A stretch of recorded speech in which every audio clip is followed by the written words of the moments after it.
स्वागत है आप सभी का अष्टावक्र गीता की इस अनुक्रमित श्रृंखला में। आज हम प्रकरण 7 के 5 श्लोकों का अध्ययन करेंगे।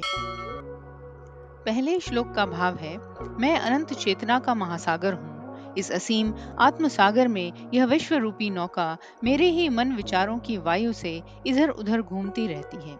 फिर भी मुझे किसी प्रकार की सहिष्णुता, व्याकुलता या अशांति नहीं है। इस श्लोक में अष्टावक्र मुनि आत्मा और संसार के बंधन को अत्यंत सुंदर रूपक से समझाते हैं।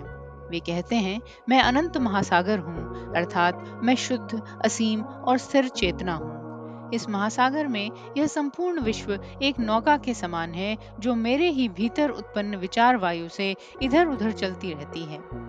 यह जगत अपने आप नहीं चलता, उसकी गति मेरे ही चित्त के वात यानी विचार, संकल्प और कल्पना से होती है। जैसे हवा चलने पर समुद्र की लहरें उठती हैं, वैसे ही जब चित्त में विचारों की हवा चलती है तो संसार का यह खेल प्रकट होता है। ज्ञानी कहता है कि इन सब परिवर्तनों के बावजूद मुझ में कोई अशांति या अधैर्य नहीं है, क्योंकि मैं जानता हूँ कि ये सब कुछ मेरे भीतर ही घट रहा है, मुझसे अलग कुछ भी नहीं है। जैसे समुद्र अपने ऊपर उठती लहरों से विचलित नहीं होता, वैसे ही आत्मज्ञानी व्यक्ति संसार की गति से प्रभावित नहीं होता। वह जानता है कि विश्व का संपूर्ण उतार चढ़ाव केवल उसकी चेतना की लहरें हैं, जो आती हैं, जाती हैं और फिर शांत हो जाती हैं। उसके लिए जन्म और मृत्यु, सुख और दुख, लाभ और हानि सब केवल चित्त की हलचलें हैं। वह साक्षी भाव में स्थित होकर सब देखता रहता है, पर कुछ भी उसे विचलित नहीं करता। यह शांति उस गहन आत्मज्ञान से उत्पन्न होती है, जहाँ व्यक्ति अपने स्वरूप को अनंत, अचल और असीम महासागर के रूप में पहचान लेता है। सार स्वरूप यह जगत आत्मा के अनंत सागर में एक नाव के समान है, जो मन के विचारों से चलती है, परंतु आत्मा स्वयं स्थिर, अचल और निर्विकार रहती है। ज्ञानी व्यक्ति संसार के परिवर्तन में भी शांति से स्थित रहता है। संसार चेतना का खेल है, आत्मा सदा अचल है। जो जान लेता है कि मैं वह अनंत सागर हूँ और यह विश्व मेरे विचारों की नौका मात्र है, तो वह हर स्थिति में शांत रहता है, क्योंकि उसे कोई हिला नहीं सकता, कोई बंधन बांध नहीं सकता। यही है पूर्ण सहिष्णुता और साक्षी भाव की अवस्था। अगले श्लोक का भाव है, मैं अनंत चेतना का महासागर हूँ। इस सागर में यह जगत रूपी तरंग अपने स्वभाव से उठे या शांत हो जाए, मुझ में न कोई वृद्धि होती है, न कोई क्षति। मैं सदा एक रस, अचल और पूर्ण हूँ। इस श्लोक में अष्टावक्र मुनि आत्मा की अचलता और अपरिवर्तनशीलता को अत्यंत सुंदर रूपक से समझाते हैं। वे कहते हैं, मैं वह अनंत, गहरा और असीम चेतना सागर हूँ। इस सागर में यह संपूर्ण जगत एक लहर के समान है, जो अपने स्वभाव से उठता और मिटता रहता है। लहरें उठती हैं, गिरती हैं, किंतु समुद्र अपनी अस्तित्व सत्ता में कभी न घटता है, न बढ़ता है। लहर का उठना या मिटना समुद्र के लिए कोई हानि या लाभ नहीं लाता।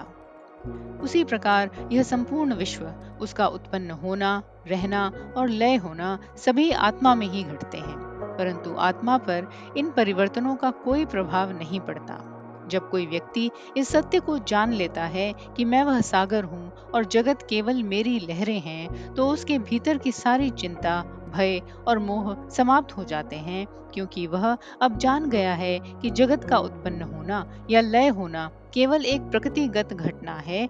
इस अवस्था में व्यक्ति के लिए लाभ हानि, जन्म मृत्यु, सुख दुख सभी केवल लहरों की तरह है, जो आती हैं और चली जाती हैं, परंतु उसके आत्म स्वरूप को छू नहीं पाती। वह यही अवस्था है जहाँ व्यक्ति साक्षी बन जाता है, देखने वाला परंतु प्रभावित न होने वाला। यह है पूर्ण आत्मज्ञान की स्थिति, जहाँ कुछ भी प्राप्त करने या छोड़ने जैसा नहीं रहता। सार स्वरूप जगत आत्मा की लहर है, उठना और गिरना उसका स्वभाव है, पर आत्मा सागर के समान सदा एक रस और अचल रहती है। संसार के परिवर्तनों से उसमें न कोई वृद्धि होती है, न कोई हानि।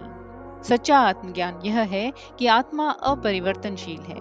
जब व्यक्ति यह जान लेता है कि मैं सागर हूँ, जगत मेरी लहरें हैं, तब वह संसार के उतार चढ़ाव से परे शांति, स्थिरता और पूर्णता में स्थित रहता है।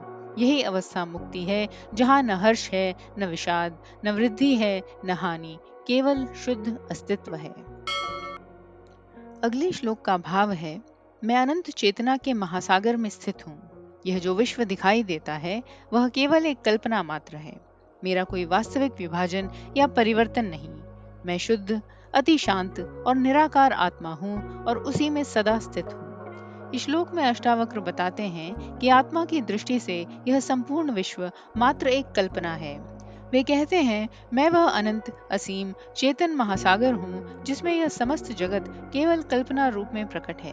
जैसे स्वप्न में अनेक दृश्य उत्पन्न होते हैं, किंतु जागने पर हम जानते हैं कि वे केवल मन की कल्पना थे।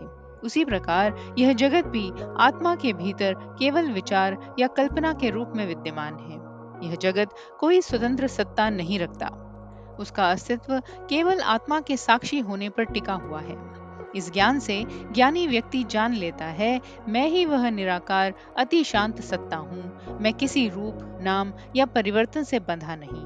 विश्व मेरे बिना नहीं, पर मैं विश्व के बिना पूर्ण हूँ। ऐसे ज्ञानी के लिए जगत माया की तरह प्रतीत होता है, जो केवल नाम और रूप का खेल है, परंतु उसका आधार सत्य आत्मा है, जो सदा शांत, अचल और निराकार है। जब यह ज्ञान दृढ़ हो जाता है, तब व्यक्ति न सुख में हर्षित होता है, न दुख में खिन्न, क्योंकि वह जानता है ये सब केवल कल्पनाएं हैं और मैं उनसे परे शुद्ध चैतन्य हूँ। अतः यह संपूर्ण जगत केवल आत्मा की कल्पना है। आत्मा स्वयं अनंत, निराकार और शांत है। ज्ञानी व्यक्ति जानता है कि जगत का कोई स्वतंत्र अस्तित्व नहीं है। सब कुछ उसी चेतना में, उसी से, उसी के द्वारा है। सत्य आत्मा निराकार और अचल है। जो कुछ दिखता है वह केवल मन की कल्पना है।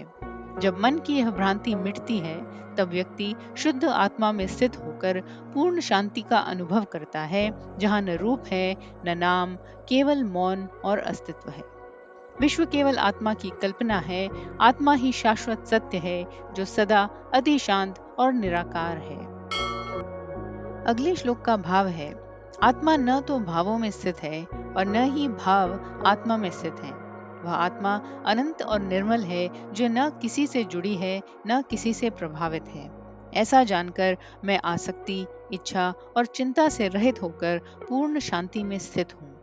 इस श्लोक में अष्टावक्र ऋषि आत्मा और भावों यानी विचारों, अनुभवों, इच्छाओं और संवेदनाओं के संबंध को स्पष्ट करते हैं। वे कहते हैं, आत्मा का किसी भी भाव से कोई संबंध नहीं है। हमारे जीवन में अनेक भावनाएं आती हैं, प्रेम, क्रोध, भय, सुख, दुख, लोभ, आशा, निराशा इत्यादि, लेकिन आत्मा इन सब का साक्षी है। वह इनमें लिप्त नहीं होता, न ही इनसे प्रभावित होता है। जैसे आकाश में बादल आते जाते हैं, पर आकाश स्वयं न भीगता है, न बदलता है, उसी प्रकार आत्मा शुद्ध, अनंत और निरंजन है। अष्टावक्र यहाँ कह रहे हैं कि आत्मा न तो भावों में विद्यमान है और न भाव आत्मा में, अर्थात उनका कोई आपसी मिलन नहीं है। भाव केवल मन की तरंगे हैं और आत्मा तो सागर है, अचल, गंभीर, शुद्ध और असीम। जब साधक इस सत्य को प्रत्यक्ष अनुभव करता है, तो वह जान लेता है कि मैं उन भावों से परे हूँ। मेरी कोई इच्छा नहीं, कोई अपेक्षा नहीं, कोई आसक्ति नहीं। तब मन स्वयं शांत हो जाता है, क्योंकि अब उसमें न चाह है, न भय, न द्वंद्व। ऐसा ज्ञानी व्यक्ति अस्पृह और असक्त हो जाता है।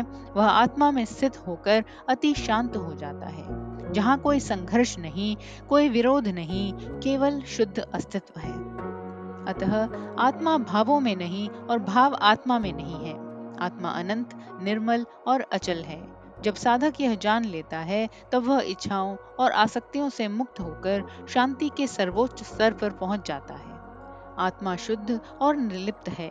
वह न भावों में है, न भाव उसमें। जब व्यक्ति यह पहचान लेता है कि उसके भीतर का साक्षी सबका दर्शन करता है, पर किसी में लिप्त नहीं होता, तब वही अवस्था शांति और मुक्ति कहलाती है। आत्मा शुद्ध, अनंत और निरंजन है। भावों से रहित रहकर, इच्छाओं से मुक्त होकर जो आत्मा में स्थित होता है, वही शांत और मुक्त जीव है। अगले श्लोक का भाव है, मैं तो केवल शुद्ध चेतना हूँ और यह संपूर्ण जगत केवल मायाजाल के समान प्रतीत होता है। जब सब कुछ केवल चेतना ही है, तब मेरे लिए कुछ भी त्यागने योग्य या प्राप्त करने योग्य नहीं रह जाता। इस श्लोक में आत्मज्ञान की सर्वोच्च स्थिति का वर्णन किया गया है। कहा गया है कि मैं केवल चेतना हूँ, मात्र चेतन अस्तित्व। मेरी कोई सीमाएं नहीं है, मेरा कोई रूप नहीं है। जो कुछ भी मैं देखता हूँ, यह जगत, शरीर, मन, विचार, संबंध, घटनाएं, सब केवल मेरी चेतना के प्रतिबिंब हैं जो मायाजाल के समान है। संसार वैसा ही है जैसे जादूगर का माया जाल। दिखता सब कुछ वास्तविक है, लेकिन जैसे ही जादू समाप्त होता है, पता चलता है कि यह सब एक भ्रम था। वैसा ही यह संसार भी है। यह जन्म मृत्यु, सुख दुख, प्राप्ति हानि, सब केवल चेतना में उत्पन्न लहरें हैं। जब ज्ञानी इस सत्य को देखता है तो वह समझता है कि मैं ही सब कुछ हूँ और संसार केवल मेरे भीतर चेतना के रूप में प्रतिबिंबित होता है। फिर उसके लिए कोई त्यागने योग्य या कुछ ग्रहण करने योग्य वस्तु नहीं रह जाती, क्योंकि त्यागने वाला और पाने वाला दोनों ही उसकी चेतना के भ्रम हैं। ज्ञानी के लिए अब कोई साधना, कोई प्रयास, कोई भेदभाव नहीं रह जाता। वह जान लेता है कि सब कुछ पहले से ही पूर्ण है। जो कुछ है वह उसी के भीतर है। इसलिए उसके लिए किसी वस्तु को प्राप्त करने या छोड़ने का विचार ही समाप्त हो जाता है। यह अवस्था पूर्ण आत्म स्वीकृति की अवस्था है, जहाँ व्यक्ति जानता है कि वह अनंत चेतना है और संसार एक क्षणिक प्रतिबिंब मात्र है। सार स्वरूप मैं केवल शुद्ध चेतना हूँ। यह जगत मात्र माया या इंद्रजाल के समान है। इसलिए मेरे लिए न कुछ छोड़ना शेष है, न कुछ प्राप्त करना। मैं उसी चेतन सत्य में स्थित हूँ जो सदा अचल और शुद्ध है। जब ज्ञानी यह समझ लेता है कि सब कुछ उसी चेतना का खेल है, तब उसके लिए यह अच्छा है या यह बुरा है जैसी कोई कल्पना नहीं रहती। न पाने की चाह, न त्याग की भावना, बस शुद्ध साक्षी भाव में स्थित शांति। जो जान लेता है कि मैं केवल चेतना हूँ और संसार एक भ्रम है, वह किसी भी कर्म, इच्छा या द्वंद्व से मुक्त होकर सहज रूप से परम शांति में स्थित हो जाता है। आप देख रहे हैं सुनो और सुनते ही रहो। हमारा चैनल प्राचीन ग्रंथों की गहन शिक्षाओं को सरल भाषा में आप तक पहुंचाने का एक प्रयास है। हमारे उत्साहवर्धन के लिए लाइक, शेयर, कमेंट और सब्सक्राइब जरूर करें। यदि आप इस मिशन में सहभागी बनना चाहते हैं तो चैनल ज्वाइन करें और इस यात्रा में हमारे साथ चलें।